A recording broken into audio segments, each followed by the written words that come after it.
Oke, selamat malam, selamat sore, jelang malam, teman-teman semua. Terima kasih sudah meluangkan waktu di acara kita hari Minggu malam, Inspirational Charity, sebuah acara inspirasi amal buat teman-teman semua. Tujuannya adalah untuk berbagi optimisme, berbagi semangat, berbagi motivasi dan inspirasi kepada teman-teman semua yang hadir di sini. Ya, jadi pusat perhatiannya, the center of attention sebenarnya bukan kami, tapi teman-teman semua yang hadir di sini karena kita bisa ngobrol, kita bisa kopdar sama-sama, kita bisa curcol dan curhat bersama. Ya, jadi sesi kita santai aja, nggak usah terlalu tegang karena ini bukan sesi yang menegangkan, hopefully ya. So hari ini topik kita adalah speaking for profit. Ya, jadi speaking for profit.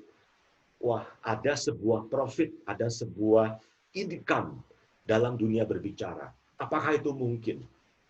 Ya, saya akan berbagi sedikit mengenai tema ini dan malam ini saya ditemani oleh 3 orang rekan trainer saya. Seperti biasa, ada Pak Andran, ada Pak Putu Budi, dan hari ini ada Natalie Cahyadi. Ya. Oke, sebelum saya perkenalkan masing-masing pembicara dan memaparkan materinya, kita, ya saya sebagai host mulai duluan dong. Oke, jadi speaking for profit, itu kata lainnya adalah infopreneur. Ya, seorang entrepreneur, pengusaha yang bergerak di bidang informasi. Nah, kalau kita bayangkan logikanya, teman-teman, logikanya itu adalah logika matematika yang sangat sederhana. 1 plus 1 bisa sama dengan 2, atau bisa sama dengan 10. Mana yang kira-kira ingin kita dapatkan, hasil yang ingin kita dapatkan, yang 2 atau yang 10, ya. Tentu saja kita mau yang lebih banyak hasilnya. Nah, bagaimana 1 plus 1 ini bisa menganalogikan dunia bicara? Oke, jadi begini. 1 ini itu menggambarkan bidang industri atau keterampilan yang kita kuasai. Kita sudah tekuni selama bertahun-tahun. Ya, apakah kamu seorang guru, apakah kamu seorang security, apakah kamu seorang wirausahawan, F&B produk dan lain sebagainya. Kalau kamu menguasai dari hulu sampai hilir 1 bidang, ya, maka kamu bisa mengawinkan dalam tanda petik dengan 1 keahlian lagi untuk mendapatkan nilai maksimal yaitu 10.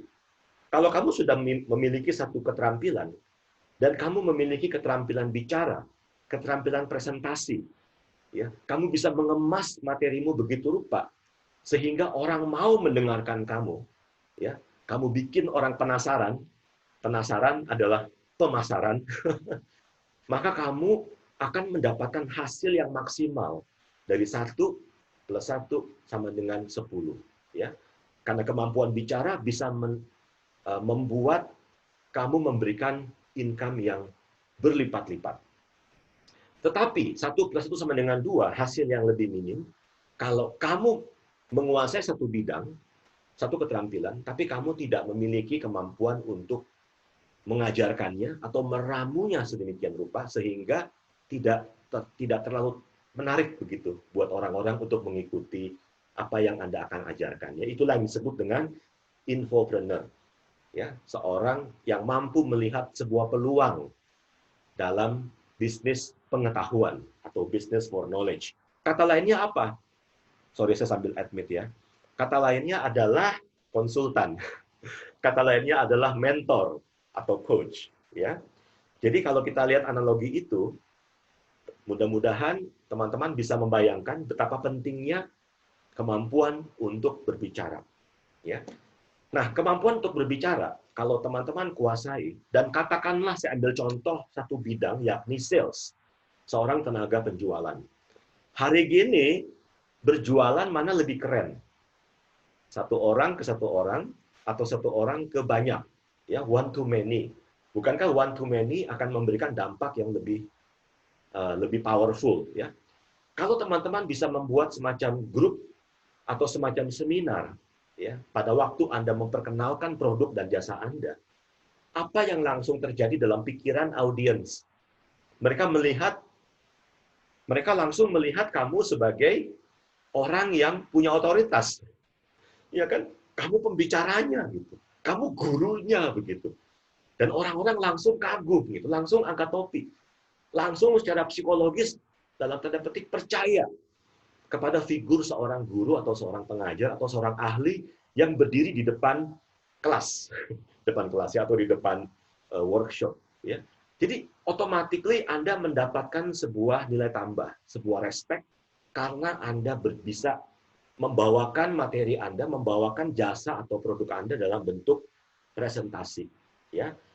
Dan kalau Anda bisa membawakannya dengan begitu menarik, ya, Anda sudah memenangkan hatinya. Bukankah menjual apapun diawali dengan ketertarikan orang terhadap diri Anda, kan diri kita sebagai pembicara ya.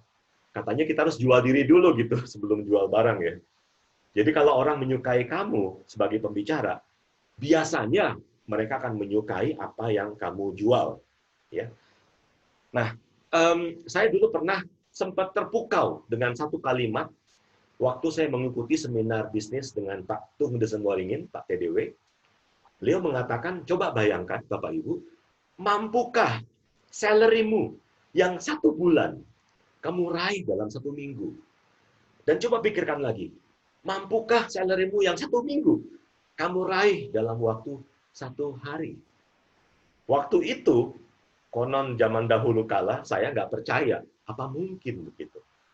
Dan ternyata setelah mendalami, saya menemukan bahwa ternyata ini sangat mungkin. Ya. Nah, teman-teman, tanpa bermaksud untuk menyombongkan diri, tapi kalau terkesan begitu, ya apa boleh buat ya. Saya mau coba share beberapa slide saya. Mudah-mudahan bisa diputar. Oke, saya buka. Pak Putu Budi, gimana kelihatan? Andra? Kelihatan ya? Putu Budi, Andra?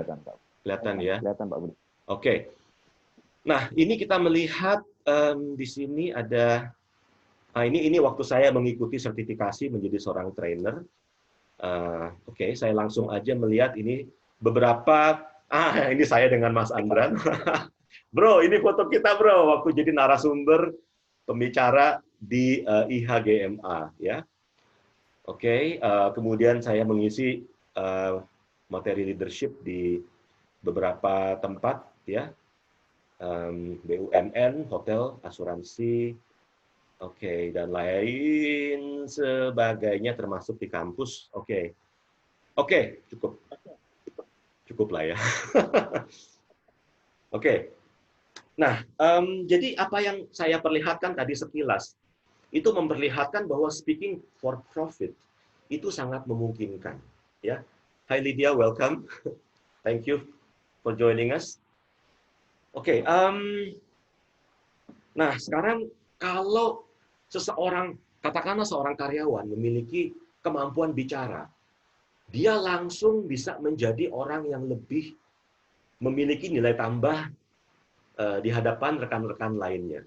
Ya, nanti Pak Andran bisa menyoroti lebih detail hal itu, bagaimana kemampuan berbicara seorang staff itu bisa melambungkan dia, memberikan dia nilai tambah melebihi yang lain. Ya. Apalagi seorang leader, waduh, manager, ya, supervisor, ya, director, ya. Seorang leader itu kan kalau boleh dibilang kayak sandwich dia ya.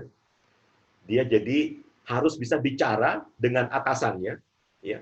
Kemudian dia harus bisa menerjemahkan visi misi atasannya ke bawahannya kan. Ya. Dia harus bisa menangkap visi misi atasan, menerjemahkannya kepada bawahan. Menangkap aspirasi bawahan, menerjemahkannya ke atasan. Menangkap aspirasi tamu dan pelanggan dan lain sebagainya begitu. Jadi automatically speaking adalah sebuah keterampilan yang mesti dimiliki oleh seorang pimpinan atau seorang leader. Tapi mungkin Anda mengatakan, wah, bicara ini, suara saya jelek, Pak. Terus terang teman-teman, saya pernah mendengarkan suara rekaman saya sendiri. Saya kan YouTuber nih. Ada beberapa video YouTube yang saya upload. Itu memang geli. Kalau boleh jujur, emang rada geli dengan suara sendiri. Tapi lama-lama biasa ya. Nah, sebelum teman-teman beranggapan bahwa suara saya jelek, suara saya cempreng, ya, kita bayangkan seperti ini, teman-teman. Tidak ada suara yang jelek. Suara Anda indah. Karena gini, karena suara itu boleh dibilang mirip dengan sebuah alat musik, instrumen tertentu. Ya, suara kita adalah alat musik yang indah, seperti piano atau gitar. Kalau nggak percaya, mari kita buktikan ya. Begini, kalau kita mendengarkan suara yang merdu, suara yang enak, ya, suara yang menenangkan hati kita mungkin terbawa oleh irama gitar ya atau piano begitu ya. Tapi mendengarkan irama saja itu kan tidak cukup.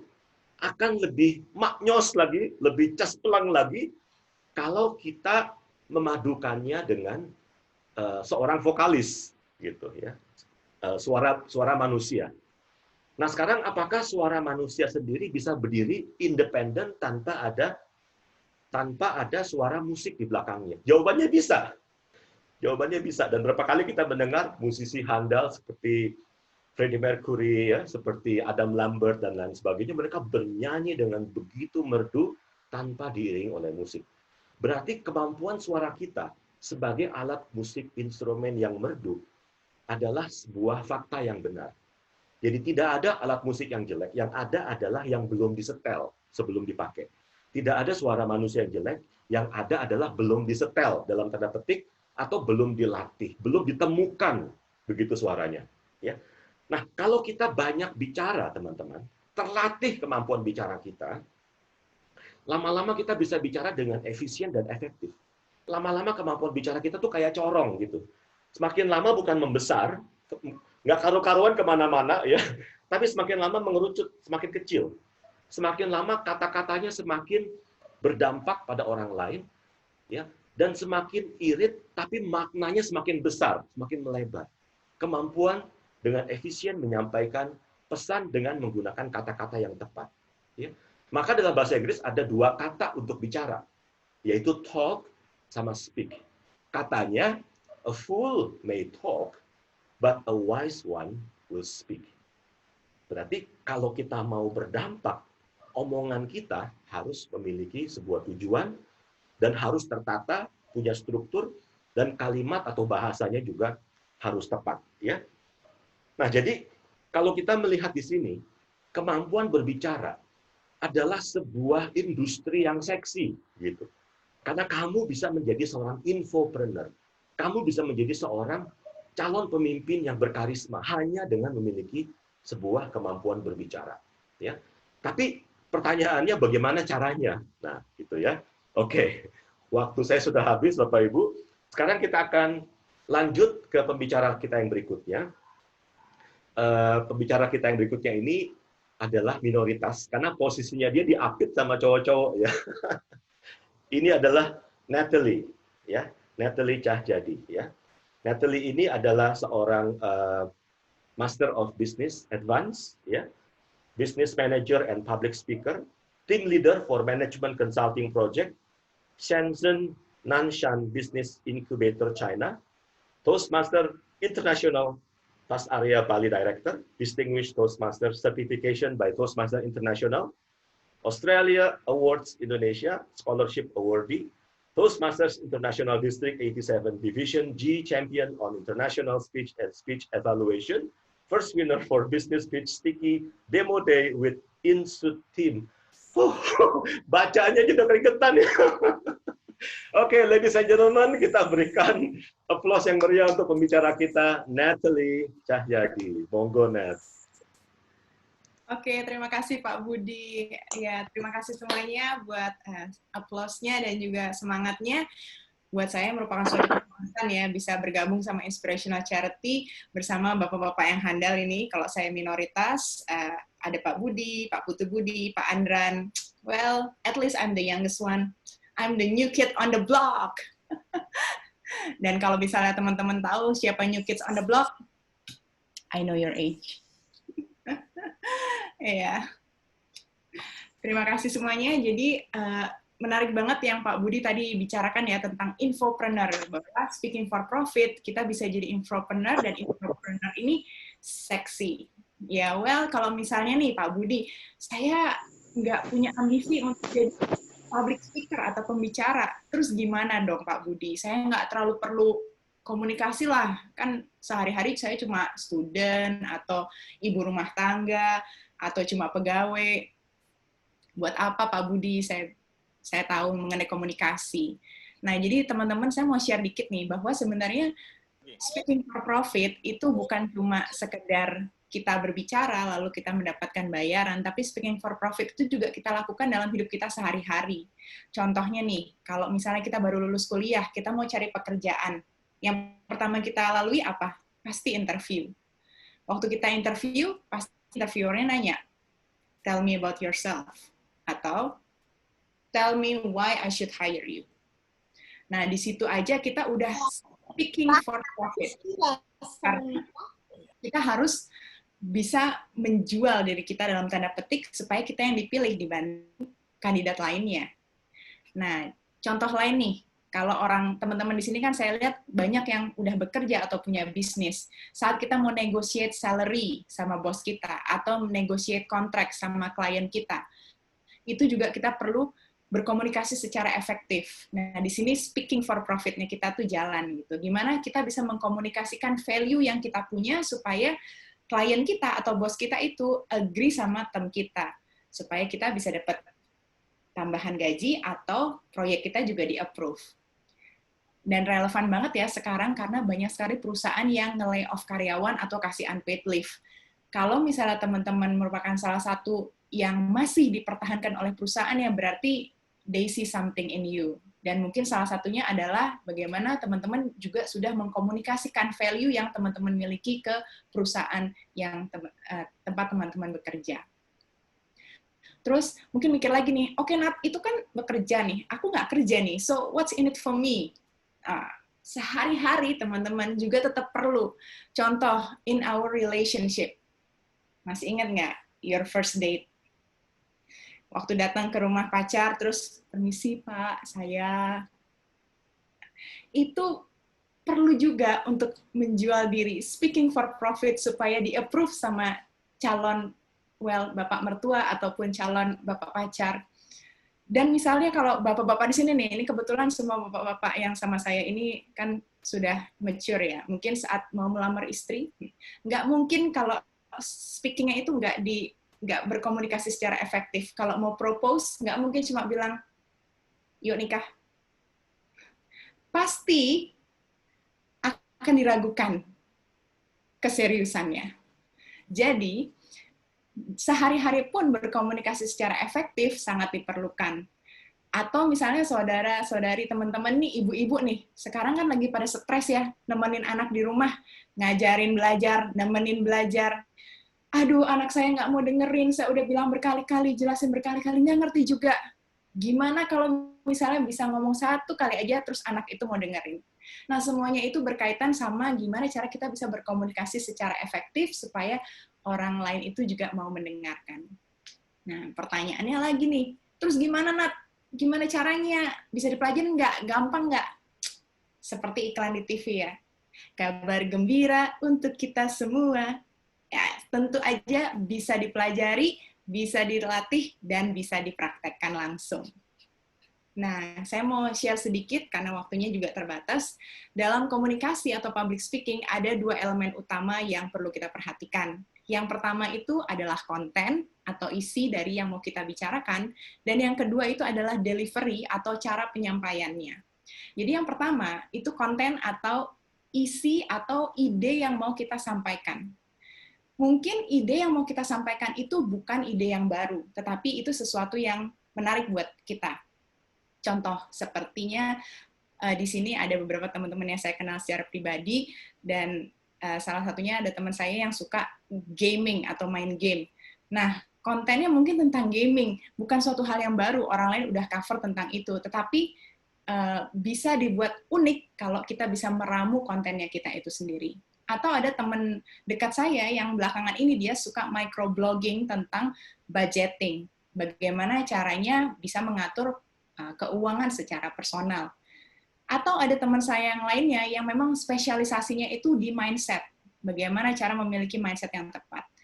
Ide itu banyak dan termasuk general atau universal. Tetapi yang membedakan adalah bagaimana cara kita meramu konten kita supaya jadi unik. Nah, salah satu cara untuk kita membuat konten kita itu berbeda adalah dengan clarity atau kejelasan dari ide tersebut. Nah, teman-teman pasti pernah ke Pizza Hut kan? Ingat nggak kalau kita beli salad, itu kita dapat mangkok kecil, terus kita bisa ke salad bar, terus kita isi. Apa yang teman-teman lakukan saat teman-teman beli salad itu? Pasti isi sebanyak-banyaknya di mangkok itu, setinggi-tingginya, supaya nggak rugi. Saya juga sama. So, I speak from my own experience. Banyak pembicara yang berusaha memasukkan begitu banyak konten dalam waktu yang singkat. Karena mereka pikir, oh ini penting, ini penting, ini penting. Semuanya penting, audiens harus tahu. Kasih semuanya. Itu jadi kayak salad ya, saudara-saudara yang di Pizza Hut itu. Banyak banget. Dan waktu kita makan salad itu, selesai makan langsung kenyang dan berasa bego gitu. Karena udah kayak food coma. Sama seperti audiensnya teman-teman, kalau teman-teman berusaha memasukkan begitu banyak konten dalam waktu yang singkat, audiensnya juga jadi koma juga. Proses idenya itu udah kayak habis. Nah, tips yang pertama banget untuk konten ini adalah focus on one main message. Jadi message utamanya harus satu aja. Dari satu message utama ini nanti bisa diuraikan jadi sub message yang berkaitan satu sama lain. Bayangkan kalau misalnya ada pembicara nih yang ngasih tahu, oke, 15 tips untuk menjadi public speaking handal. Nomor 1, nomor 2, nomor 3, nomor 4, sampai nomor 15. Hari besoknya, coba tanya audiensnya, berapa banyak tips yang mereka ingat? 10? 5? Mungkin cuma 3 yang mereka ingat. 1 minggu kemudian, tanya lagi audiensnya, berapa banyak tips yang mereka ingat atau mereka lakukan? 5, 3, 2, atau mungkin nggak sama sekali. Besar kemungkinan mereka nggak ingat sama sekali. Karena berusaha untuk pack everything in a short time. Jadi, kalau kita fokus pada satu message, akan ada clarity atau akan ada kejelasan dari ide yang mau kita sampaikan, dan itu akan lebih stick ke audience mind. Jadi dalam buku Made to Stick, Dan and Chip Heath itu dikatakan juga salah satu elemen untuk membuat orang itu ingat pada message kita itu adalah simple. Jadi singkatannya sukses ya, simple, unexpected, concrete, credible, and tell with a story. Jadi banyak elemen yang bisa kita lakukan, banyak elemen yang bisa kita ramu, tetapi fokusnya, message-nya itu hanyalah satu aja. Saya kasih contoh ya, dulu saya pernah ikut tentang seminar untuk how to manage your money. Seminarnya selama 1 jam. Pembicaranya itu niatnya baik, dia kasih banyak sekali tips-tips yang berguna tentang budgeting, tentang saving, banyak sekali tips-tips yang dia kasih. Tapi ngomongnya muter-muter. Lalu, setelah saya ikut seminar selama 1 jam, saya bisa simpulkan sebenarnya inti dari yang dia omongkan itu, kalau dia ngomongnya simple dan to the point, dia tinggal bilang, jadi kunci budgeting itu, kunci managing your money atau mengatur keuangan itu adalah budgeting and saving. Dari uang yang kita terima, pisahkan 10-15% untuk tabungan atau saving. 5-10% untuk bayar cicilan atau tagihan, lalu 5-10% untuk pengeluaran tidak terduga, dan pakailah sisanya untuk hidup saudara. Save first, spend later. Bukan spend first, save later. Kalau aja dia cukup mengulang satu message itu, save first, spend later. Bukan spend first, save later. Lalu dia masukkan itu ke dalam seluruh presentasinya, pasti akan lebih sticky dan pasti orang-orang akan lebih ingat. Jadi, tips yang nomor 1, focus on one main message supaya audience itu mendapatkan value yang maksimal dan komunikasinya bisa efektif. Nah, itu dari harus ditahan dulu nih, Net, untuk tips yang berikutnya. Wah, tapi keren banget, Net ya. Waduh, saya jadi merasa bersalah ini kalau saya masuk ke Pizza Hut, salad bar itu, taktik saya itu saya pakai irisan tomat itu, jadi saya bikin pagar di pinggir-pinggirnya supaya jadi lebih tinggi gitu ya. Tapi keren banget itu analoginya untuk menggambarkan too much information ya, keblenger ya. Makanya less is more, itu salah satu public speaking tips yang luar biasa. Dan thank you banget udah ngasih aplikasi dalam kehidupan sehari-hari, gimana bicara juga memang harus dipoles ya, ditempa dalam keseharian ya. Fokus on one message. Thank you. Nanti kita akan buka sesi tanya jawab. Kalau memang nggak ada yang nanya, kita mungkin bisa masuk ke tips yang berikutnya ya. Oke, thanks Nat. Pembicara kita ada 4, jadi kita sudah 2 lagi ya. Kali ini kita akan minta Putu Budi ya, seorang certified NLP, seorang financial consultant juga, seorang parenting expert, karena memang sudah terbukti ya membesarkan 3 anak yang sukses luar biasa ya. Bro Putu Budi, ya waktu dan tempat kami persilahkan. Silakan berbagi pencerahan, monggo. Oke, selamat malam ya Bapak Ibu sekalian yang hadir pada malam hari ini. Luar biasa excited boleh berbagi, khususnya tentang infopreneur ya. Jadi gimana kita bisa menjadikan keahlian komunikasi kita ini untuk keuntungan. Kalau saya khususnya memang keuntungan finansial. Ya, jadi bagaimana kita bisa menjadi seorang infopreneur yang sukses lah. Nah, untuk menjadi seorang infopreneur yang sukses, saya boleh pakai analogi 5S. S itu kayak 5 kan? Ya, jadi 5S ya, dari jauh kelihatannya 55 atau SS ya. Nah, seperti tadi yang Pak Budi Soekardi sampaikan, Natali sampaikan juga, yang terpenting adalah ketika kita untuk bisa sukses berkomunikasi, yang pertama adalah kita menjadi self mastery ya. Jadi kita bagaimana bisa menjadi seorang yang dipandang expert atau mastery di dalam suatu bidang tertentu. Jadi apa yang akan kita jual itu kita mesti orang tahu sebagai orang yang sangat expert ya. Itu yang pertama. Jadi apa sih yang bisa kita jual? Yang pertama adalah memang pendidikan formal kita, ya. Kita ekonomi, kemudian master di ekonomi, bahkan sampai doktor. Contohnya yang sampai master, kemudian doktor di bidang ekonomi dan sangat terkenal adalah Prof. Renal Kasali. Nah, itu orang yang dari pendidikan formal. Aduh, saya kok kebetulan terlahir tidak sampai S3, tapi S3 juga, SD, SMP, SMA, gimana dong? Bisa juga kita dengan cara pendidikan non-formal. Ya, nah, pendidikan non-formal ini banyak sekali, kita bisa ikut berbagai sertifikasi, seperti kami berempat ini, kerjaannya memang berburu pendidikan non-formal, sehingga sertifikasinya luar biasa banyak. Kemudian selain pengetahuan yang bisa kita juga sharing, jual, itu adalah pengalaman. Ya, ada seorang dokter yang sangat ahli menangani pasca stroke misalnya. Sekian tahun dia punya pengalaman, dia dokumentasikan dan dia ingin berbagi kepada orang banyak, itu juga bisa dijual kepada banyak orang yang memerlukan ilmu yang dia miliki, pengalaman yang dia miliki. Dan yang tidak kalah pentingnya, kita bisa menjual apa sih? Passion kita. Nah, ini tadi juga sempat disinggung tentang passion saya itu adalah di dunia parenting. Ya, kalau parenting memang sudah proven lah. Pertama suka dunia itu dan mempraktekkan. Ya, jadi kalau ngomong anak sudah lewat di masa kecil-kecil. Anak saya yang bungsu saja sebentar lagi sudah mau kuliah gitu ya. Yang nomor 1 ya semoga sebentar lagi juga bisa selesai, sedang nyusun skripsi sekarang. Kemudian passion saya juga di bidang NLP ya. Jadi apa sih kalau sempat di institusi bank, kalau di bank itu yang salah satu sensitif adalah NPL. Ya, ditanya, Pak, apa bedanya NLP dengan NPL gitu ya?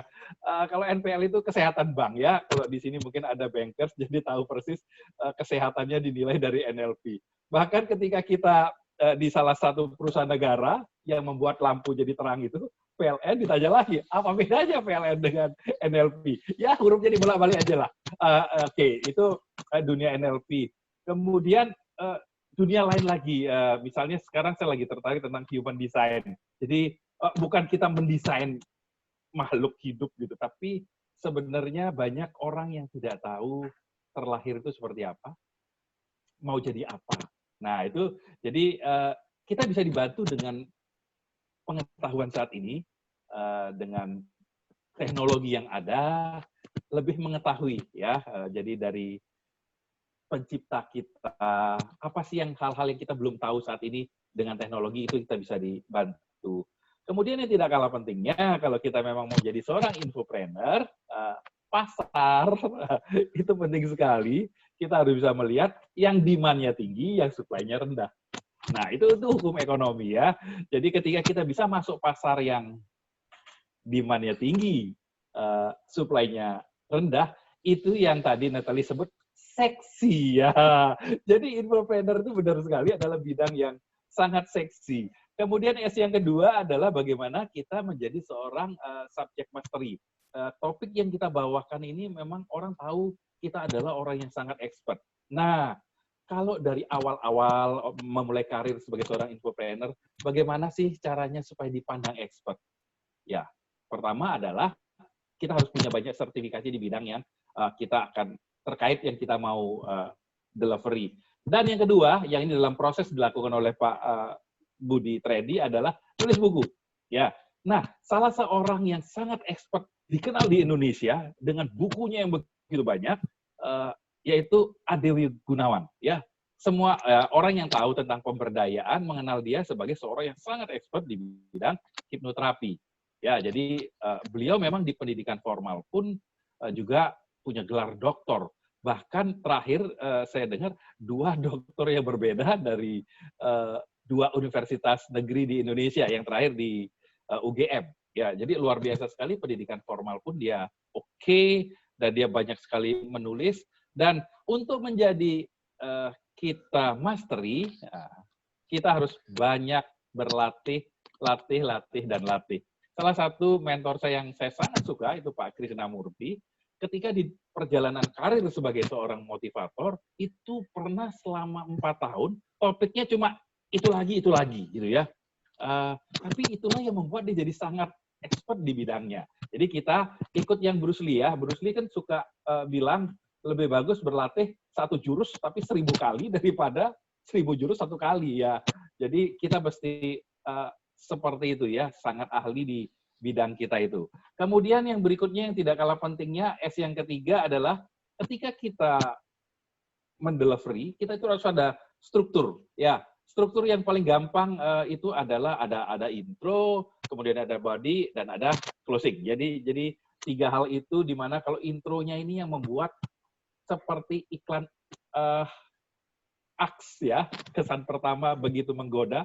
Begitu juga dengan kita sebagai seorang speaker, intro atau pembukaan itu harus spektakuler gitu ya, sehingga audiens jadi kita bisa grab mereka untuk concern di 1 jam berikutnya ya.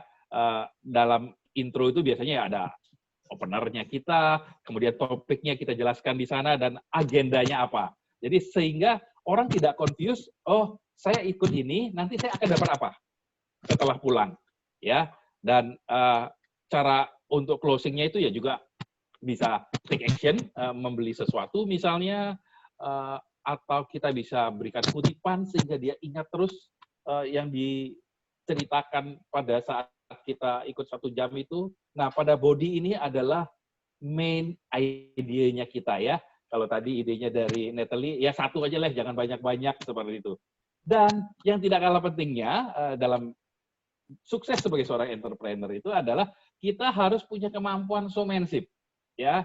Nah, kalau berbicara tentang showmanship, itu tidak harus jadi aktor, jadi artis seperti itu, tidak harus.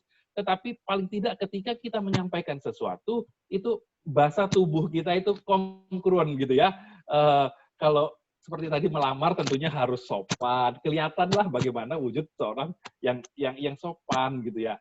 Dan secara universal, di mana saja kita berbicara itu yang harus kita lakukan sebagai seorang pembicara publik, apalagi tatapan mata ya. Kita harus bisa menatap mata, dan kalau kita grogi gitu ya, kita tahu ini misalnya di sebuah institusi petingginya itu persis duduk di depan kita dan kita harus menatapnya.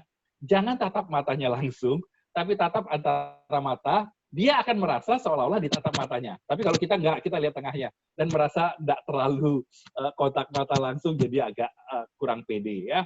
Kemudian gerak tangan, ya gerak tangan ini juga harus sinkron. Kapan kita harus gerakkan tangan ke kiri, ke kanan, bahkan tidak bergerak sama sekali, ya itu harus punya patron yang jelas dan kita bisa nanti latih seperti Natali katakan tadi, bisa dipelajari ya. Kemudian kaki, bagaimana posturnya kita berdiri dengan tegak. Dan tidak kalah pentingnya adalah tentu saja adalah vokal, ya. Bagaimana vokal kita apakah clear? Nah, kalau urusan vokal ini ada singkatannya juga. Saya ingat Natali suka singkatan tadi sukses gitu ya. Saya juga pakai voice ya. V-nya adalah vokal, O-nya itu gap gitu ya. Itu yang harus dieliminir. Kemudian I-nya itu intonasi. Nah, tentu menarik sekali kalau orang berbicara itu ada kayak irama gitu ya. Dengan tidak, iya Bapak Ibu sekalian, selamat pagi, saya Putu Budi dari ini akan menyampaikan ini. Akhirnya semuanya bakal tertidur ya. Jadi bagaimana nada seperti layaknya kita menyanyi ya. Intonasinya seperti itu. Kemudian, ya saya ambil lagi juga Natali, clarity, jadi kita menyampaikan sesuatu itu harus jelas sekali, dan yang tidak kalah pentingnya adalah harus penuh energi. Tentu masih ingat ketika pelajaran sekolah dulu, mata pelajaran apa yang membuat kita ngantuk, bahkan sampai tertidur, ada yang kita excited, senang melihat. Nah, salah satunya adalah ketika guru kita mendelivery dengan penuh energi. Dia berbicara, dia bisa berirama, dia gerakannya banyak, dan kita jadi ikut antusias mendengarnya. Dan yang terakhir untuk membuat kita sukses, wow, waktu saya sudah lewat 1 menit, salesmanship. Nah, ini kita harus bisa jualan. Dan bagaimana kita menjual sebuah infopreneur itu kalau personal, sekarang sosial media lah zamannya. Tapi bagaimana kalau untuk perusahaan dan untuk pemerintahan, ya kita harus bangun. Zaman sekarang ya harus kita bangun web marketing ya. Jadi kita harus ada seorang digital developer nantinya di sana yang akan membantu kita untuk sukses sebagai seorang infopreneur. Oke, dari saya itu aja. Terima kasih. Saya kembalikan lagi kepada moderator kita. Thank you Putu Budi ya. Sebelum kita ke Pak Andran, saya jadi ingat segitiga dalam sebuah presentasi yang semua dimulai dengan I. Ya, jadi gagasan utamanya yang kita ajarkan itu namanya ide. Itu adalah untuk logika. Yang kedua, ya dari segitiga yang di tengah itu adalah contoh-contoh. Jadi ide itu gimana contoh-contohnya? Itu adalah untuk inspirasi, untuk hati. Dan yang ketiga, paling bawah dari segitiga adalah implementasi. Gimana cara menerapkannya. Kan begitu. Jadi instead of kasih banyak materi, tapi satu, tapi dapat itu semuanya ya. Gagasan utamanya apa, definisi dan lain sebagainya, contoh-contoh dan sampai dibantu ke implementasinya. Dan tadi saya suka Putu Budi menyebut 2 nama tokoh ya, motivator Indonesia, Adi W. Gunawan dan Krishnamukti. Ini memberikan satu gambaran kalau kita bicara, kita mau apa ya, jadikan siapa sebagai benchmark kita, ya kan, sebagai standar kita, ya. Karena dalam NLP ada ya, bro, itu namanya modeling ya. Ya, jadi kalau kita suka dengan satu tokoh tertentu, kita dengarkan berkali-kali, akhirnya kita jadi seperti memodel gaya dia berbicara, ya. Tapi memang kita harus jadi diri sendiri. Kita nggak boleh bicara seolah-olah seperti dia. Dengan demikian kita tidak original, ya. Oke. Wah, Pak Andran sudah menunggu nih. Ya, pembicara terakhir dalam antrian memang paling nggak enak ya, bro ya. Kalau yang pertama kan udah lega tuh, udah bisa dengerin ya. Oke, Pak Andran adalah seorang senior, seorang expert di bidang HRD, hubungan industrial, semua yang berhubungan dengan kekaryawanan, karena beliau adalah seorang asesor dan mengajar di sebuah lembaga pendidikan managerial skill dan supervisor, ya. Nah, sekarang kita mau dengarkan pemaparan dari Pak Andran Suwardono. Monggo, bro. Oke, baik. Oke, selamat malam teman-teman semuanya ya, Bapak Ibu sekalian. Saya sangat berbahagia sekali malam ini karena Peserta juga banyak yang baru, dan saya harus mengucapkan selamat datang juga bagi teman-teman yang minggu lalu sebelumnya sudah sering hadir di acara hari ini ya. Oke, baik. Waduh, semua materi sebenarnya sudah diborong semua oleh pembicara sebelumnya ya, oleh Natali, oleh Pak Putu Budi gitu ya, Pak Budi Sukardi sendiri gitu. Saya mau ngomong apa ini? Gitu ya. Oke, tapi ini menarik sekali topik malam hari ini ya, speak for profit ya. Nah, saya akan menyoroti begini teman-teman, profitnya dulu gitu ya. Oke, bicara gimana caranya kita bisa mendapatkan profit gitu ya. Nah, saya akan ajak teman-teman masuk ke, katakanlah karena pengalaman saya, latar belakang saya adalah mengelola sumber daya manusia ya di perusahaan-perusahaan ya. Dan terakhir saya di corporate, di holding, itu banyak sekali pengalaman-pengalaman mengenai profit ya, profit si karyawan, apa yang didapatkan oleh karyawan ketika karyawan tersebut melakukan speak ya atau berbicara gitu ya. Nah, profit saya soroti dua dulu. Kalau kita berbicara bagus di perusahaan, katakanlah si A, si B dan sebagainya, profit ini yang tentunya yang dapat profit ini dua, yaitu si karyawan itu sendiri, kemudian yang kedua adalah perusahaan. Karyawan bisa mendapatkan profit, prosesnya bagaimana gitu ya. Kemudian perusahaan mendapatkan profit, prosesnya melalui siapa? Tentunya melalui si karyawan tersebut gitu ya, dengan cara kualitas berbicara. Oke, teman-teman, saya punya pengalaman. Jadi di tahun saya sebelum di holding itu saya bekerja di perusahaan Jepang selama 4 tahun setengah, dan saya masuk perusahaan Jepang itu dari pre-opening ya. Dengan jumlah karyawan hampir 700, saya masuk di perusahaan itu karyawan nomor 15 ya. Saya masuk di perusahaan itu pertama itu saya urutan karyawan nomor 15. Dari 15 itu ya, 15 ini manajemen semua ya. Jadi saya masuk di salah satu tim manajemen. Dari 15 itu ada sekitar 10 orang ekspatriat. Ya, 10 orang ekspatriat, tenaga asing ya. Dan 80%-nya adalah orang Jepang karena perusahaan ini adalah perusahaan Jepang, ya. Dari awal itu semua karyawan ya, dari rekrutmen, kemudian orientation, kemudian sampai perusahaan itu soft opening sampai grand opening gitu ya. Perusahaan ini mempunyai budaya yang cukup bagus ya, budaya kerja yang cukup bagus ya. Dan karyawan semua diberikan salah satu budaya kerja ini ya. Salah satu budaya kerja ini. Budaya kerja ini apa? Yaitu pola berbicara, tatanan pola berbicara ya, dengan istilah juga dalam bahasa Jepang namanya horinso. Saya masih ingat benar itu karena saya dulu belum di HR ya, belum di Human Resource Department waktu di perusahaan Jepang itu. Saya di departemen saya di Shift Marketing. Nah, saya mendapatkan materi mengenai budaya kerja di perusahaan Jepang itu adalah horinso. Ini suatu akronim dari bahasa Jepang yang dibentuk dari 3 kata. Horinso itu.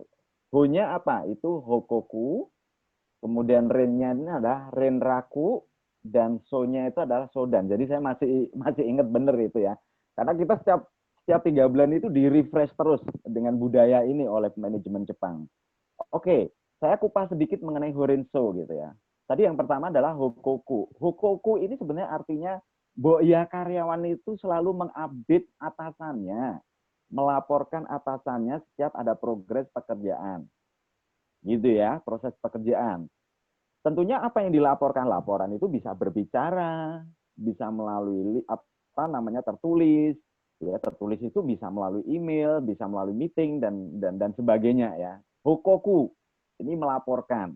Ini salah satu budaya. Jadi karyawan itu diajak untuk selalu melaporkan atasannya, pimpinannya, ke forum timnya dan sebagainya. Yang kedua, renraku. Ini bahasa Jepang juga ya. Nah, renraku ini kalau diartikan sebetulnya menghubungi atau berkomunikasi. Ya, ini salah satu proses untuk kelancaran pekerjaan. ya, berkomunikasi. Kalau tadi itu melaporkan, tapi kalau ini berkomunikasi. Nah, yang ketiga adalah sodan, bahasa Jepang juga ya. Sodan ini sebetulnya artinya konsultasi, diskusi. Jadi perusahaan ini membudayakan, memberikan budaya ke karyawan. Ya Anda itu kalau mengalami kesulitan, diskusikan dengan pimpinan, dengan atasan, gitu ya. Nah, dari budaya 3 ini, ya dasarnya itu adalah prinsip dan etika. Gitu ya, dasarnya adalah prinsip dan etika. Prinsipnya apa? Prinsipnya adalah goal menyelesaikan pekerjaan. Etikanya apa? Etikanya ini kita harus bisa menempatkan yang namanya hierarki. Siapa atasan saya, siapa bawahan saya, siapa rekan kerja saya. Ini harus beretika. Ya, ketika kita sudah beretika, berbicara etika yang bagus, ya pimpinan melihat, oh katakanlah si Andran gitu ya.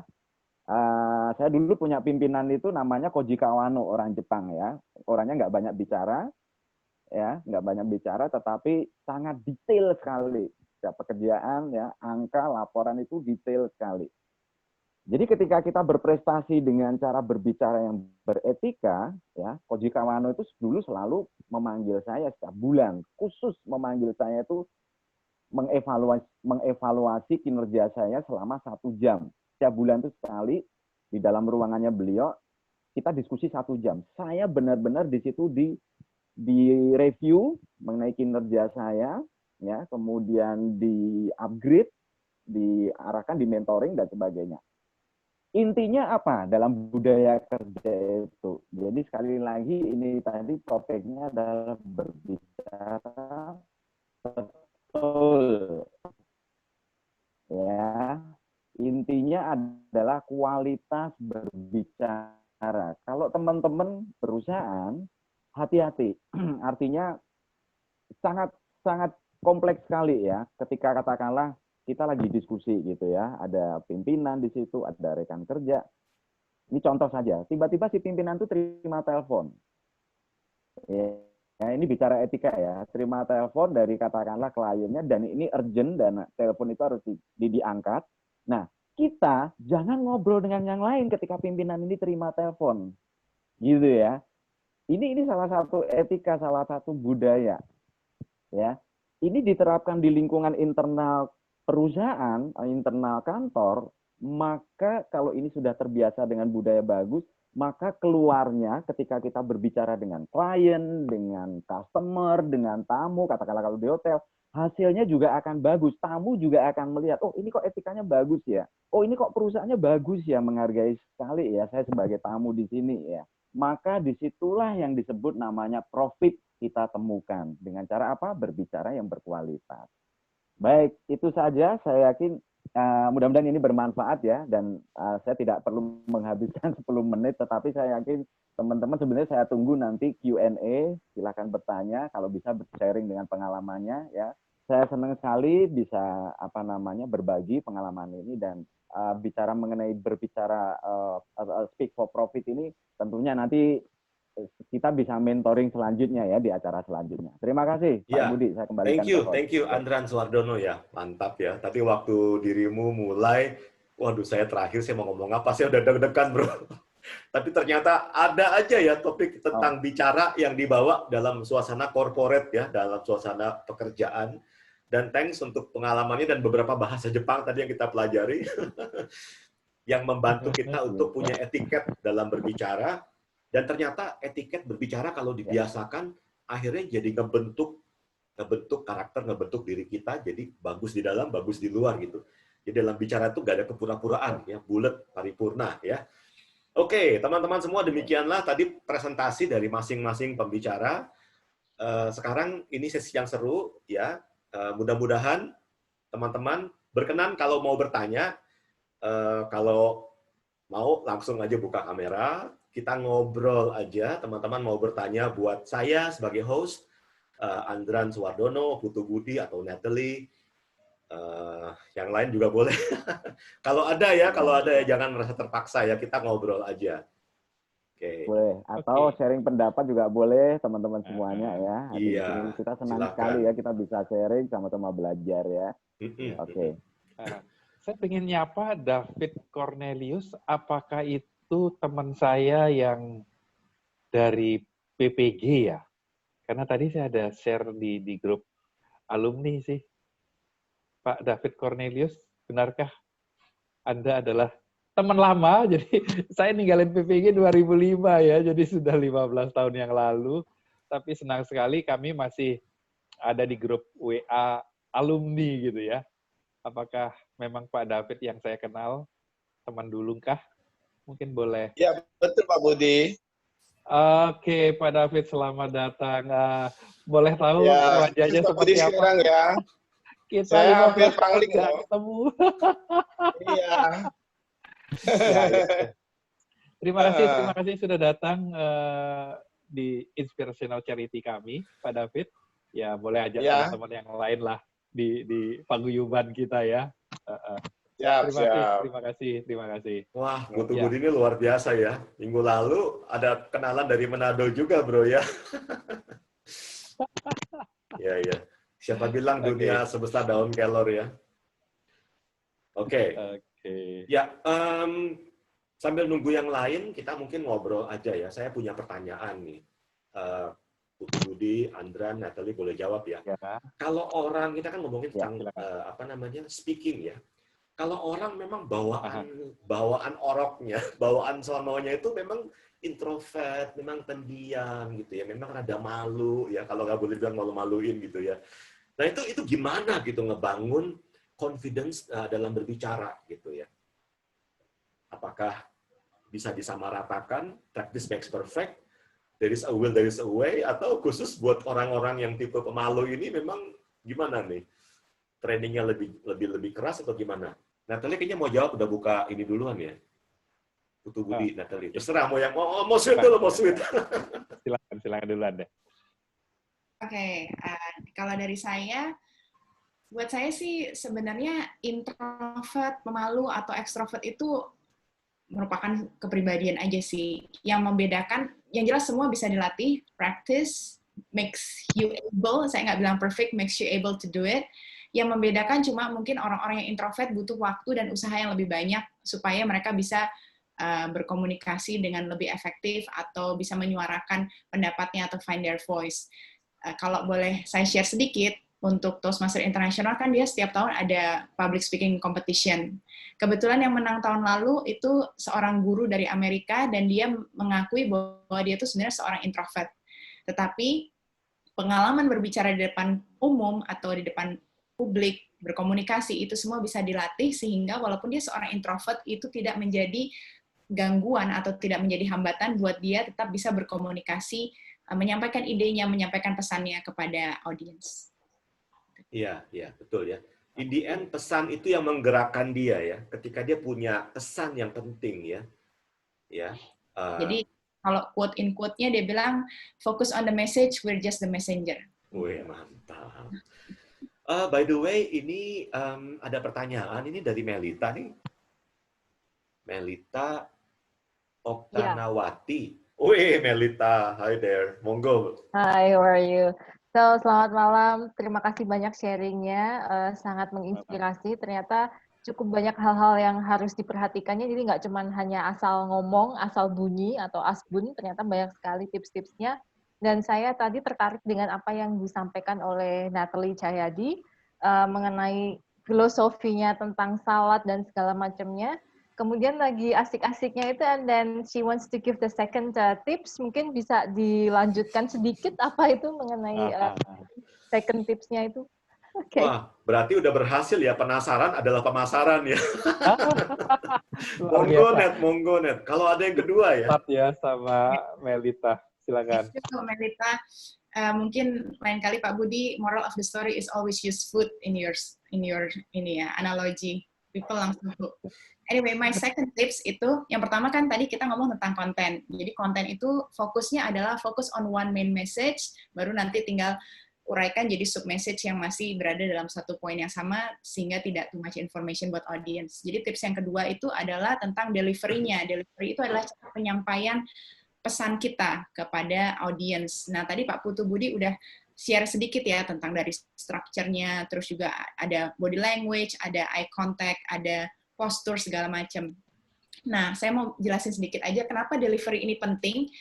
Soalnya delivery ini adalah cara kita engage dengan audience, cara kita berinteraksi dengan audience. Makanya ada quote dari Maya Angelou, ini mungkin banyak orang juga udah tahu ya. Dia pernah mengatakan bahwa orang akan lupa apa yang kita katakan, orang akan lupa apa yang pernah kita lakukan, tapi orang nggak akan lupa bagaimana kita membuat mereka merasakan sesuatu. So they will remember how you make them feel. So make them feel something. Makanya ini yang membedakan pembicara yang memorable sama pembicara yang B aja. Bukan Pak Budi ya, atau Pak Putu Budi, tapi yang B aja. Okay. Jadi contohnya ya eye contact dan segala macam. Khusus untuk lingkungan online sekarang, saya rasa yang paling penting itu adalah eye contact, karena seringkali kalau misalnya kita nggak lihat langsung ke kamera, audiensnya merasa, dia tuh kok kayaknya nggak perhatiin saya, atau misalnya kelihatan banget nih kayak kita lagi nyontek baca. Jadi ya eye contact yang untuk online meeting saya rasa paling penting. Begitu aja. Oke. Kalau dia yang merasa baca, kayaknya kita nggak baca ya bro, kita nggak baca, kita cuma ngelirik doang ya. Iya. Iya. Trainer yang lain, Putu Budi atau Andran mau menambahkan, silakan. Saya tertarik sama dengan Natalie, ingin mengomentari tentang introvert. Kemarin saya training yang memberikan seorang trainer untuk di Zoom meeting, itu adalah dia mengaku sebagai seorang introvert. Boleh cari nanti namanya Melvin Mumpuni, dia seorang financial expert, punya financialku.com kalau nggak salah ya. Nah, saya surprise aja gitu ya, ternyata pemahaman saya yang sebelumnya juga seperti pertanyaan Brother Budi tadi, kalau introvert agak susah, ternyata tidak. Begitu dia merasa ini sebagai tanda kutip kelemahan, tetapi profesinya mengharuskan dia punya kemampuan itu, dan dia belajar, akhirnya jadi juga gitu ya. Dan kalau dari presentasinya saya lihat mirip seperti kalau di Indonesia terkenal TDW ya, jadi TDW banget gitu cara openingnya, cara menyampaikan. Dan ternyata memang ketika kita antusias menyampaikan, nggak kelihatan loh apakah kita ini aslinya introvert atau extrovert gitu, nggak kelihatan. Yang penting bagaimana kita bisa antusias untuk mendelivery apa yang kita sampaikan. Nah, karena saya sendiri juga di dunia NLP, delivery... Kalau menurut saya, kayaknya agak kelihatan deh bro, dikit. Misalnya ini menurut saya, misalnya kalau Tony Robbins, itu kan gila banget ya, lompat-lompat di atas panggung. Tapi Stephen Covey almarhum kan tenang pembawaannya. Mungkin cara kayak gitu kelihatannya gitu bro. Bisa jadi, ya. Oke. Monggo tadi lanjut. Stylenya agak beda ya. Oke. Iya. Nah, sedikit tentang yang Natalie sampaikan tadi, karena saya lagi belajar tentang NLP. Kalau tadi delivery itu diistilahkan di NLP itu adalah kontak ya. Konten itu perlu, tapi kontak jauh lebih perlu karena itu urusannya emosi ya. Jadi bagaimana kita menyampaikan itu istilahnya adalah kontak. Nah, oleh karena itu bagaimana kita kontak dengan orang lain supaya tetap memorable ya. Kalau yang menyakitkan biasanya memorable ya. Kalau yang happy suka hilang. Tapi bukan berarti kita harus menyakitkan orang dulu, setelah itu baru dia jadi ingat kita. Tapi bagaimana feel good yang dia rasakan ketika berinteraksi dengan kita. Oke, itu. Iya, mungkin yang thank you. Ini ada Jeffrey Raja Guguk nih angkat tangan. Mungkin bisa mau tanya atau mau komentar. Monggo nih Bro Jeffrey ini selalu kasih celetukan yang keren biasanya ya. Bro, monggo bro kalau mau menyampaikan komentarnya silakan. Selamat malam Bapak Ibu sekalian. Ya, malam. Damai sejahtera. Ya. Kebetulan saya punya pengalaman juga baru-baru ini sebagai public speaker di holding juga, mirip-mirip kayak Pak Andran. Jadi awal mula itu berangkat dari morning briefing Jadi morning briefing di holding pada jam 9 setiap pagi itu. Jadi sebenarnya untuk menekankan, apalagi saya sebagai HCM Director, jadi sebagai pengawal atau pengawas dari culture company. Jadi kami ada 9 culture sama 3 values tuh. Jadi di situ. Jadi saya mulanya tidak bisa berbicara di depan kelas gitu atau di depan karyawan. Jadi awalnya saya pakai kontekstual gitu, pakai teks, pakai kertas. Jadi ingat saya kemarin tuh, jadi kalau mau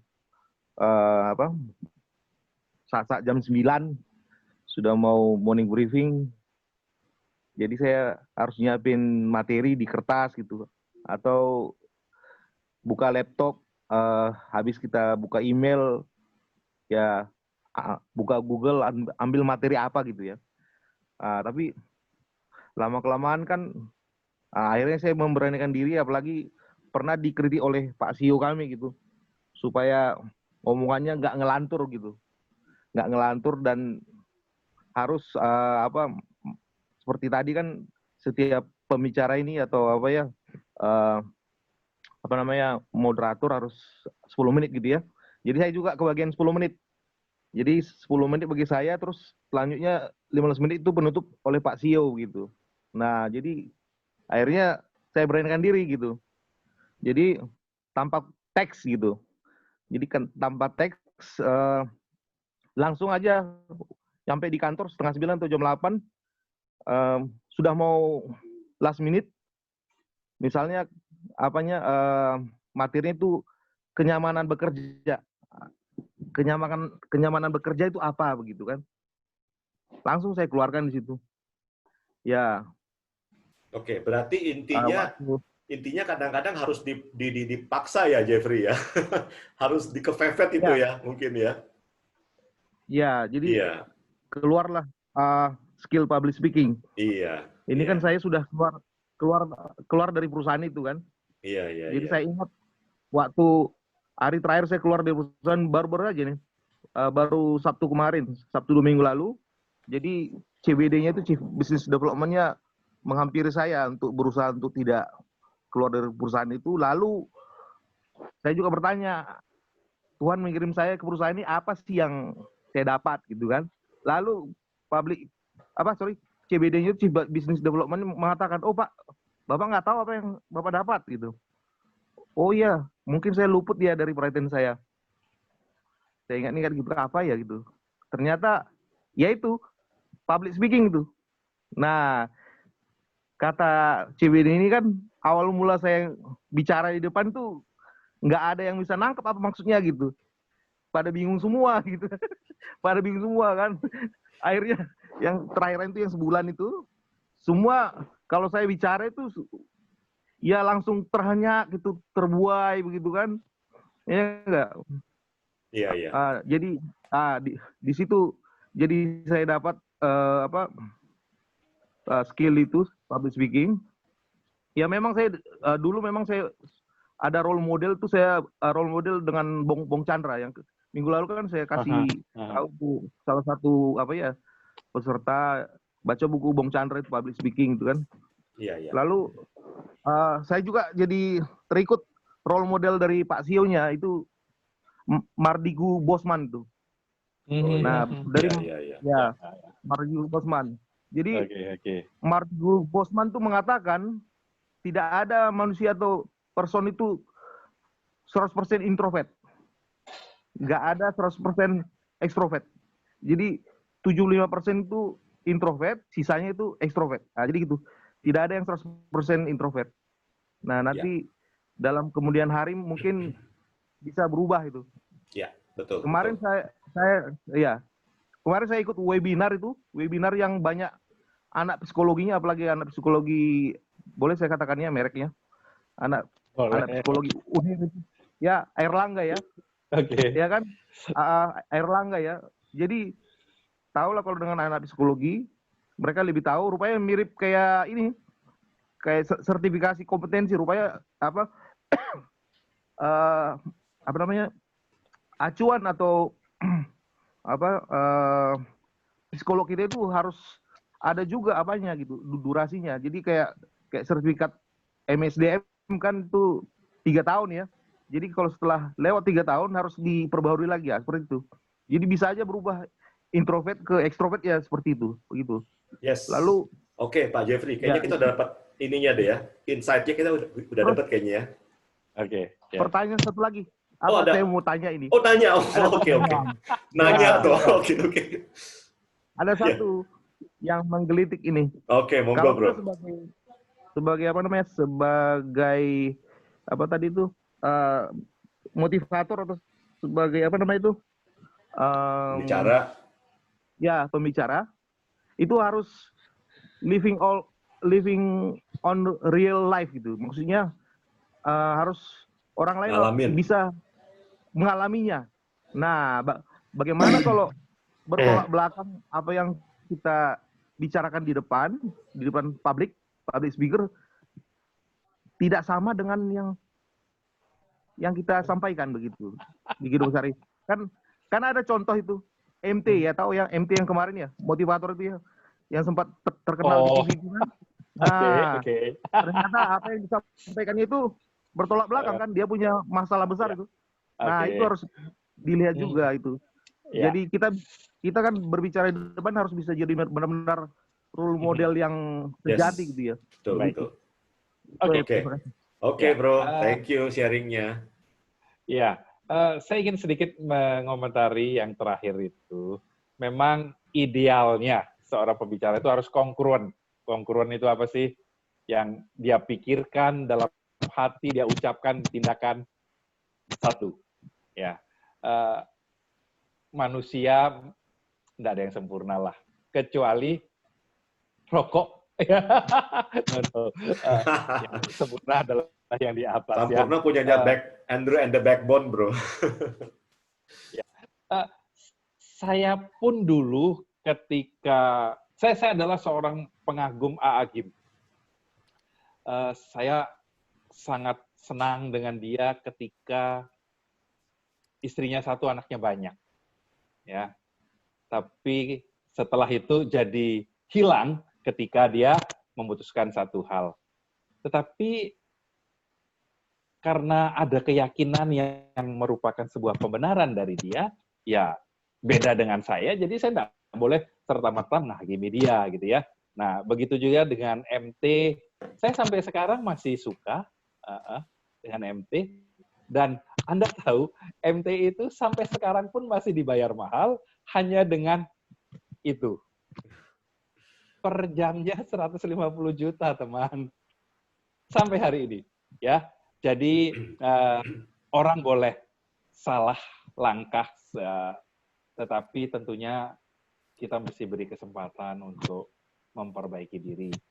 Cuma tipsnya ya sebisa mungkin ketika kita jadi speaker, yuk kita kongruen ya. Apa yang kita pikirkan ada di hati kita ucapkan, itu kita lakukan. Yes. Oke, good. Ada lagi yang mau nambahin? Natalie, Andran? Cukup? Mungkin kita bisa kasih ke pertanyaan selanjutnya, Pak, biar lebih banyak yang Ini bisa. ada Lina Aida angkat tangan nih. Iya. Sama Pak Irman. Oh, Silakan. oh iya, boleh. Silakan. Pak Irman ya? Suaranya belum kedengaran, Pak Irman mungkin.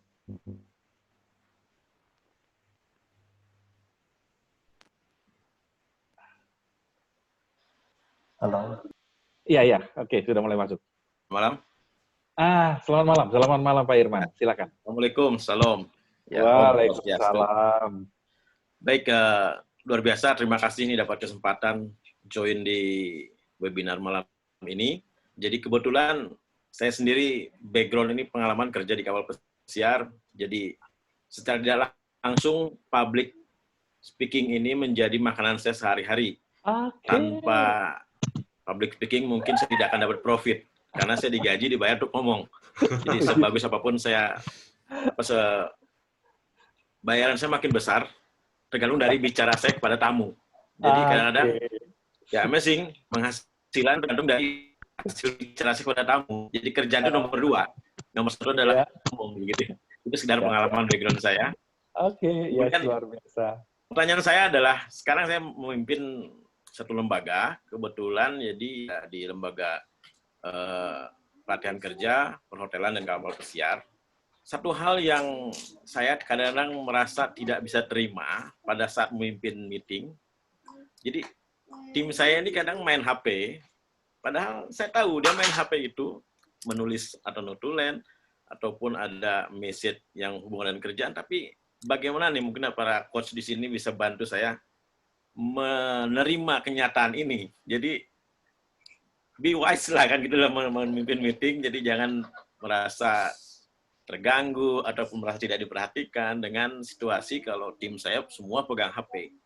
Dan ini sampai sekarang belum bisa menerima kenyataan ini. Jadi gimana mungkin ada tips dari coach semua ini tentang etika yang menurut saya ini kurang pas gitu, mereka sedang meeting pegang HP, walaupun ya saya tahu persis HP zaman sekarang kan bagian dari pekerjaan untuk ya keperluan perusahaan. Mungkin demikian. Terima kasih. Ya. Thank you, Pak Irman. Ini Natalie sehari-hari pimpin briefing sama anak buahnya nih. Gimana pengalamannya kalau anak buahnya main HP nih, Natalie? Kalau saya sih simpel aja, Pak, karena kan kita nggak mungkin bisa kontrol mereka seharian, tapi kalau pas briefing sih, ya itu satu-satunya waktu di mana saya mau mereka untuk fokus gitu. Jadi kalau pas briefing, ya lupain dulu handphonenya, tapi kalau udah pas bekerja ya nggak bisa saya kontrol lagi. Jadi it's like an agreement with your staff. Kalau briefing selama misalnya 1 jam, mari kita taruh HP-nya itu semua di bawah, maksudnya di meja, dan fokus ke meetingnya. Itu aja sih, Pak. Saya simple aja sih. Mungkin Pak Andran nih yang lebih ini. Oke. Saya masuk, Pak Budi ya, boleh merespon. Monggo, Bro. Ya, Pak Irman, terima kasih sekali nih pertanyaannya ya. Pengalaman ini hampir setiap minggu itu saya ketemu, Pak, kondisi seperti ini ya. Tidak hanya pada meeting saja ya. Ketika bertemu dengan klien aja, sekali lagi etika ini kan penting sekali ya. Satu tim, katakanlah 3 orang bertemu dengan klien mau tanda tangan MOU begitu ya. Salah satu dari mereka tim 3 orang ini salah satunya masih terima HP, walaupun itu tidak meeting sebetulnya, hanya bertemu, buka MOU, kemudian tanda tangan, ya. Tapi ini sekali lagi bicara mengenai etika. Tadi Natalie sudah menyinggung ya. Saya setuju sekali dengan Natalie. Saya sempat keras menegur manajer loh yang saya tegur itu ya, manajer outlet ya, sama ya. Jadi kenapa sih kita ini briefing atau meeting ini kan nggak nyampe 2 jam, paling 30 menit begitu ya. HP itu bisa di silent, HP itu bisa ditaruh dulu gitu ya. Nah, sekali lagi ini bicara mengenai budaya Pak Irman ya. Pak Irman mungkin saya yakin juga sudah menegur sampai berkali-kali ya, kok ini nggak bisa ini ya. Tapi Pak, puncaknya saya pernah meluruskan ini dan mereka akhirnya tidak melakukan lagi. Sekali lagi ada pada ketegasan, Pak. Jadi sebelumnya itu kita sudah sounding lisan, kita susuli dengan internal memo. Internal memo itu kita sampaikan bahwa ini adalah bagian dari etika kerja ya, berkomunikasi ya. Kemudian yang terakhir kalau memang melakukan ya kita teguran ya, kita melakukan teguran. Teguran tentunya juga melalui lisan, kemudian kita konseling dan terakhir ya sudah tertulis, Pak, gitu ya. Saya itu ketemu sekali karyawan yang seperti ini ya, bukan karyawan ya, maksudnya level manager gitu ya. Ya akhirnya saya tegas gitu. Ya mohon maaf, Anda kalau misalnya ini nggak bisa menghormati pimpinan, hierarki Anda nggak paham hierarki, saya bilang begitu. Jadi itu Pak Irman ya, ketegasan Pak. Kalau kita hanya lisan, bablas Pak, anak buah itu melunjak Pak, gitu. Melunjak Pak. Kalau saya keras Pak. Jadi udah reprimand begitu, jebret gitu, selesai. Besok udah nggak ada lagi. Dan kita pimpinan memimpin briefing seperti Natalie tadi benar, akhirnya fokus ke solusi, ke diskusi dan sebagainya. Itu ya Pak Irman ya, tips dari saya, pengalaman saya mau ngimbangin ya, Okay. Jadi saya punya anak remaja. anak saya itu nggak pernah lagi nyatet di kertas. Saya pernah agak tersinggung ketika saya ngomong dia kayak main HP, padahal nggak, dia nyatet. Ya, karena kan tadi Pak Irwan sudah bilang, semua anak-anak tuh nyatetnya di notes gitu ya. Jadi saya punya satu pengalaman paradigm switch gitu ya, ketika ngelihat, oh ternyata mereka memanfaatkan HP untuk sesuatu yang positif. Sejak saat itu, ketika saya pimpin sebuah training, saya mengatakan gini, ketika teman-teman masih sekolah, aturannya itu banyak dan kaku. Kamu harus masuk jam sekian dan sebagainya. Tapi ketika kamu bekerja, kita agak membuka sedikit. Kita berikan kebebasan. Jadi, saya bukan ingin melarang kamu mainan HP, tapi tolong tahu diri. Kalau kamu merasa perlu, monggo, gitu ya. Karena saya percaya gitu. Kamu tidak akan memanfaatkan kepercayaan yang diberikan untuk dalam tanda petik bermain. Kalau kamu ngambil HP, asumsi saya positif, dia pasti mau mencatat poin-poin pentingnya, gitu. Tapi begini juga, ya, kalau ini kan sekedar taste ya. Jadi kalau kita ngasih gambaran, dia nggak menghargai saya karena dia mainan HP. Tapi kalau tidak begitu kan kita malu sendiri, Pak.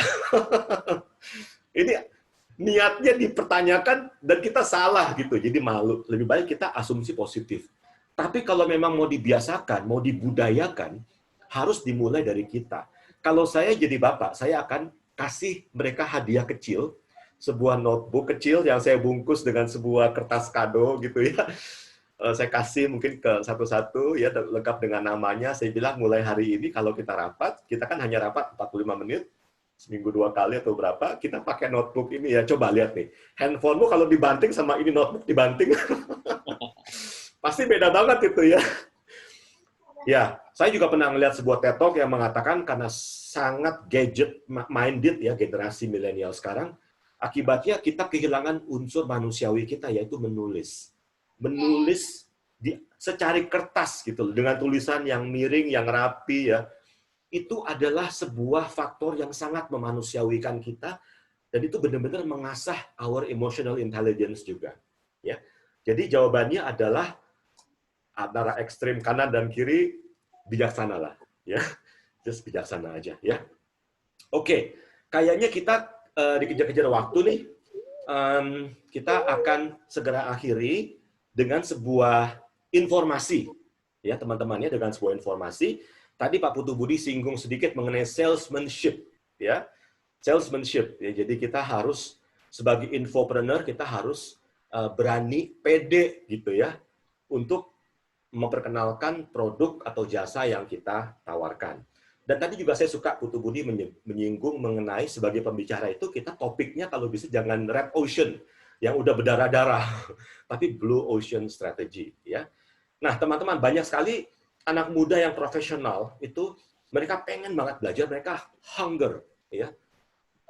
Tapi ketika mereka ikut seminar, ikut workshop gitu ya, mereka semangat sih semangat, tapi 2-3 hari, seminggu kemudian mereka melempem lagi, gitu ya.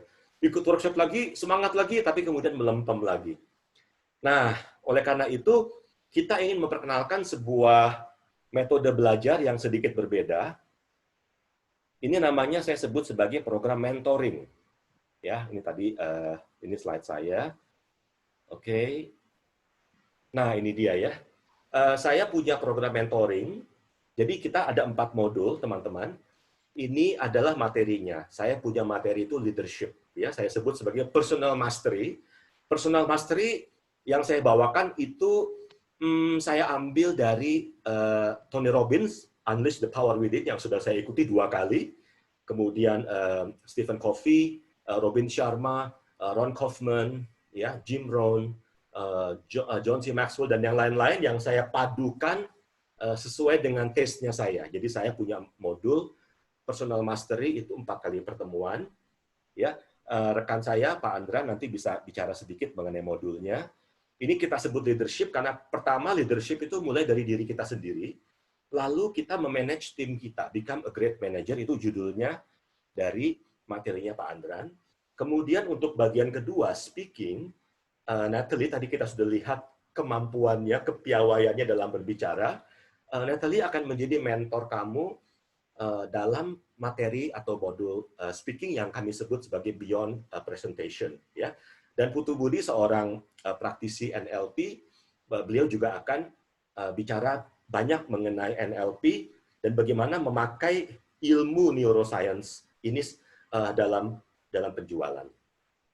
Nah, totalnya teman-teman ini adalah mentoring 40 jam ya. Mentoring 40 jam dan modul belajarnya adalah 2 bulan. Oke. Seminggu bisa 2 kali atau 3 kali, setiap kali pertemuan antara 2 jam sampai 2,5 jam. Dan kita sebut sebagai mentoring karena kita akan membuat sebuah komunitas. Ya. Jadi kalau kita rame-rame, kita ngegrup, dan kita mendapatkan banyak action plan, banyak ide-ide, banyak PR dalam tanda petik, kita akan lebih tergerak, termotivasi untuk keep up ya dengan action plan yang kita berikan. Dan karena membership-nya itu adalah 1 tahun, maka peserta boleh mengulang beberapa kali. Ya, repetition is the mother of all skill. Ya. Dan topik-topik yang kita berikan ini, keempat topik ini adalah topik-topik yang memang dipakai dalam karir dan kehidupan kita sehari-hari. Ya. Nah, teman-teman, ini karena kita belum launching, kita rencananya mau launching website kita yaitu natahidupmu.com. Tapi kita punya harga spesial untuk malam ini buat teman-teman.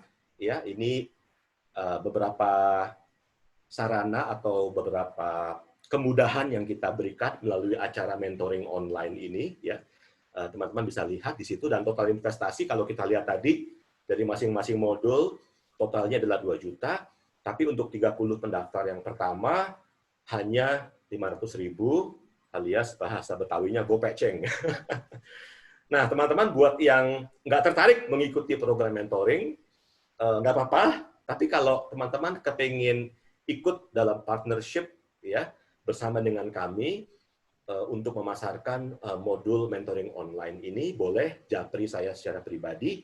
Kita ada sebuah sistem kerjasama yang cukup menggiurkan, yang bisa kita berikan sebagai bentuk apresiasi dalam rangka kerjasama untuk membantu lebih banyak anak-anak muda memiliki skill dan kompetensi yang mereka butuhkan. Materi yang saya cinta banget adalah personal development, ya, bagaimana kemampuan itu diasah dari kemampuan diri kita sendiri, dari sisi leadership, EQ, kebiasaan, perilaku, dan lain sebagainya. Ya. Dan saya yakin teman-teman yang lain, masing-masing para pembicara, para mentor kita, ya, Natalie, Putu Budi, dan Pak Andran, yang tadi sudah kita lihat penawarannya, mungkin mau menyampaikan sepatah dua patah kata tentang materi yang Anda akan berikan sebagai mentoring. Ya, monggo, siapa duluan nih? Iya, baik. Terima kasih Pak Budi. Mohon maaf saya bisa ya, monggo, Bro. mendahului untuk menerangkan ya. Ya. Baik, teman-teman.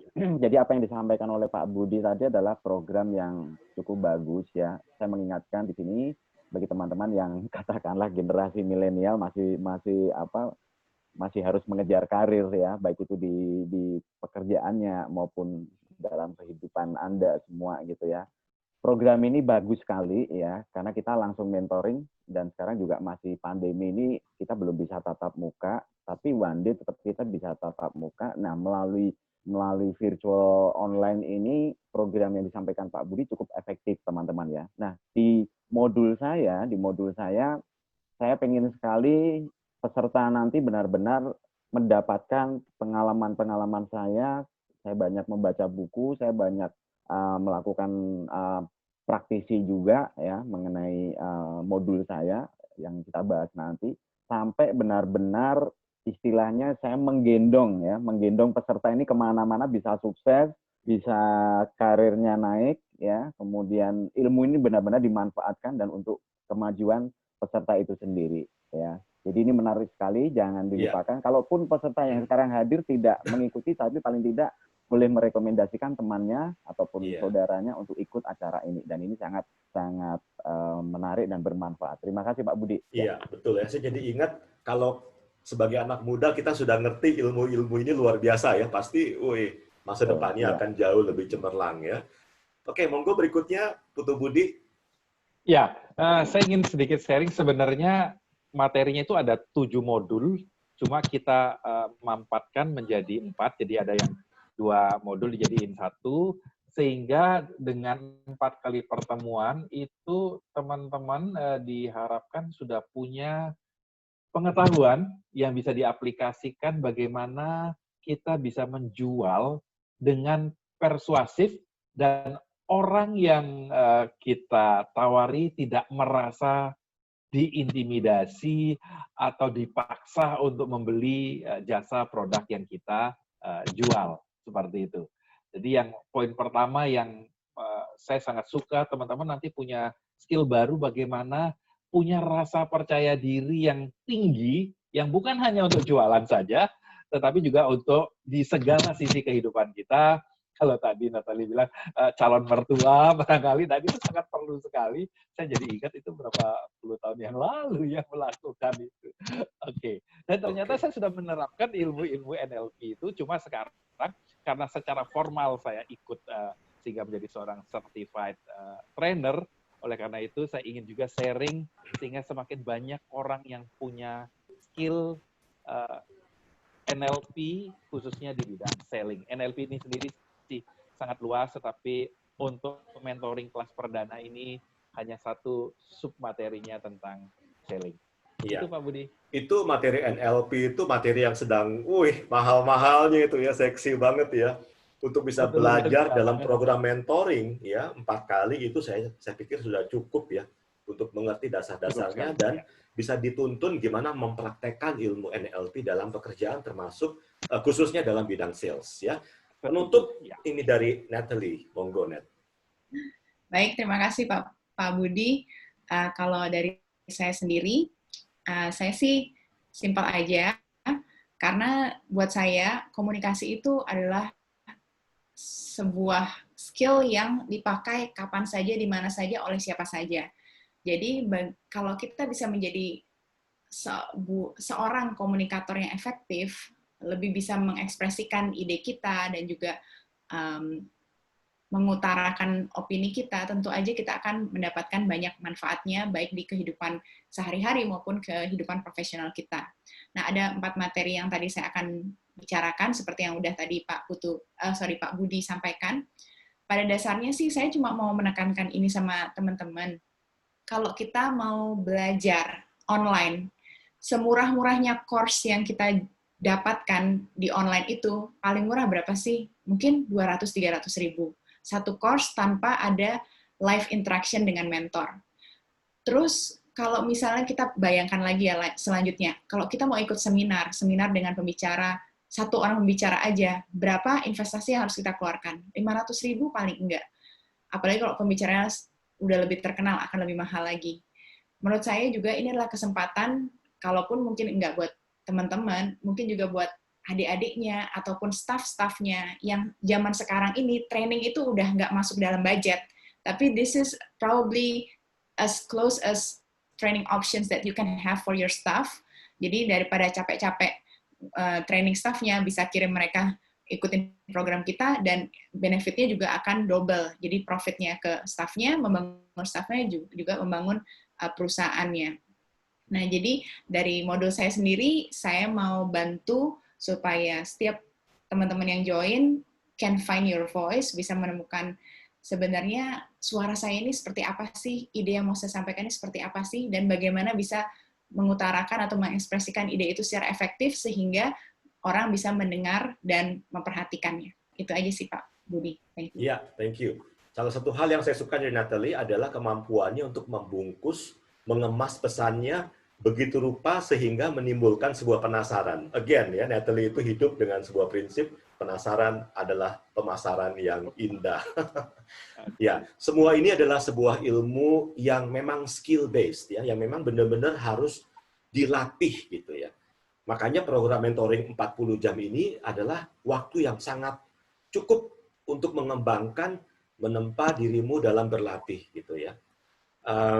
Ya, untuk saat ini itu aja yang bisa saya komentari. Sebenarnya ada lagi satu pembicara yang nanti juga akan join bersama dengan kita. Dia seorang coach juga, tapi saya mungkin akan keep quiet dulu untuk saat ini karena ini adalah sebuah kartu as saya.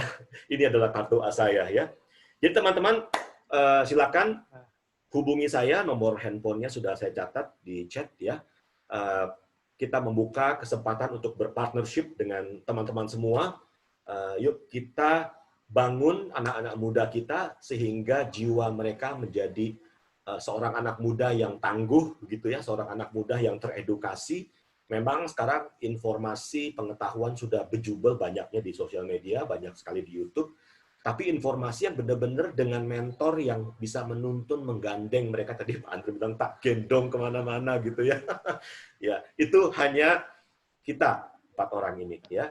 Dan ini adalah harga perkenalan gitu, karena harganya memang tidak segini ya, tidak 500 ya. Tapi karena kita belum launching, kita punya www.natahidupmu.com. Rencananya Agustus kita mau launching. Kalau sudah launching ya tentu saja mohon maaf harganya tidak segitu ya. Jadi teman-teman, terima kasih sudah mengikuti acara kita.